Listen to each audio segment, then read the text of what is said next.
Alors, quitter une organisation internationale, on pourrait croire que c'est simple, un peu comme on quitte un club. Mais en réalité, c'est bien plus compliqué que ça. C'est un processus juridique, politique, un vrai test de souveraineté pour un État. Alors, comment ça marche concrètement? Pour le comprendre, on va se pencher sur le cas le plus connu de ces dernières années.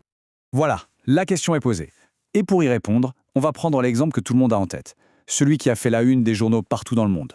Le fameux Brexit. C'est notre point de départ pour décortiquer toute cette mécanique. Parce que, attention, le départ du Royaume-Uni, ce n'est pas juste une petite anecdote. Non, c'est un événement vraiment historique. C'est la toute première fois que ça arrive. Et pour que ça arrive, il a fallu activer une clause de sortie qui, jusque-là, était restée purement théorique.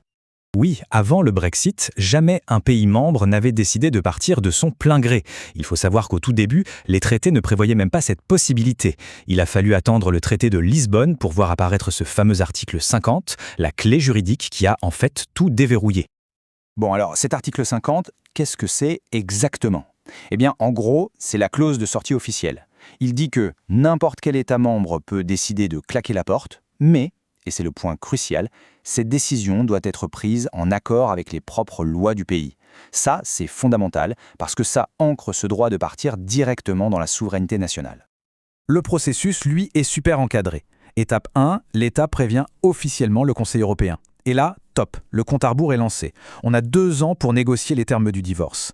Et attention, ce délai de 2 ans, il est vraiment strict. Si au bout il n'y a pas d'accord, eh bien c'est la sortie sèche, sans filet de sécurité, à moins bien sûr que tout le monde soit d'accord à l'unanimité pour jouer les prolongations. Alors voilà, tout ça c'est bien beau sur le papier, mais dans la vraie vie, un retrait, ça soulève des problèmes d'une complexité incroyable. Et pour ça, il n'y a pas de meilleur exemple que le casse-tête de la frontière irlandaise. Le truc, c'est qu'avec le Brexit, une nouvelle frontière terrestre est apparue entre le Royaume-Uni et l'Union européenne. Le défi était immense. Comment éviter de remettre une frontière dure, physique, qui risquait de mettre en péril l'accord de paix du Vendredi Saint? La solution trouvée, un vrai casse-tête juridique. On a donné un statut spécial à l'Irlande du Nord pour qu'elle continue de suivre certaines règles de l'UE. Résultat, on a créé une nouvelle frontière douanière, mais en pleine mer d'Irlande. Donc, le Brexit, c'est le modèle du divorce total, une rupture nette. Mais la question qu'on peut se poser, c'est est-ce que c'est la seule façon de faire? N'y a-t-il pas des manières un peu plus nuancées de prendre ses distances? Pour voir ça, on va changer de décor. On quitte l'Union européenne pour regarder une autre grande alliance, mais militaire cette fois. Et elle nous offre une perspective complètement différente. Je parle bien sûr de l'OTAN. Il faut bien comprendre que ces 2 organisations n'ont rien à voir. D'un côté, l'UE, c'est l'intégration poussée avec des transferts de compétences des États vers l'Union. De l'autre, l'OTAN, c'est une alliance de défense. La souveraineté nationale, surtout pour tout ce qui est militaire, y reste la règle d'or. Et c'est justement cette différence fondamentale qui explique pourquoi les manières d'en sortir ne sont pas du tout les mêmes. Et là, on arrive à un cas d'école. Un cas fascinant, presque un paradoxe, celui de la France, qui a réussi l'exploit de quitter un morceau de l'OTAN sans quitter l'OTAN. Pour bien comprendre, il faut savoir qu'au cœur de l'OTAN, il y a une structure essentielle, le commandement militaire intégré. C'est un peu le cerveau de l'opération, l'endroit où on planifie et coordonne toutes les forces des pays membres comme si c'était une seule et même armée. Eh bien, c'est de cette structure, et uniquement de celle-là, que la France a décidé de se retirer, pas de l'Alliance elle-même. On est en 1966. Le général de Gaulle prend une décision qui fait l'effet d'une bombe. La France claque la porte du commandement intégré.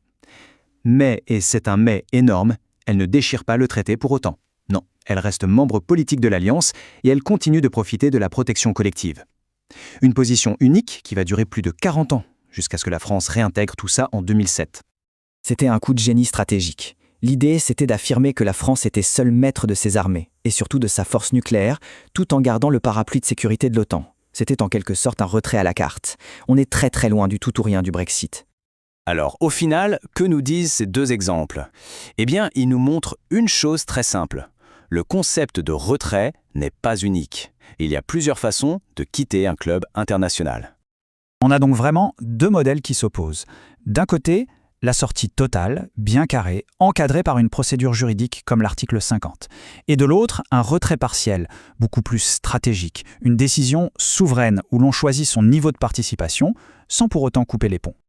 Et tout ça, au fond, repose sur un principe de base en droit international. C'est l'idée que, quelles que soient les règles écrites, un État souverain a toujours, au fond de lui, le droit de dire « stop, je ne suis plus lié par cet accord ». C'est l'expression même de sa souveraineté.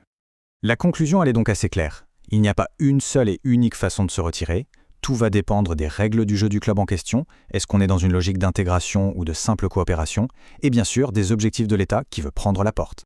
Et tout ça nous laisse avec une question vraiment intéressante pour l'avenir.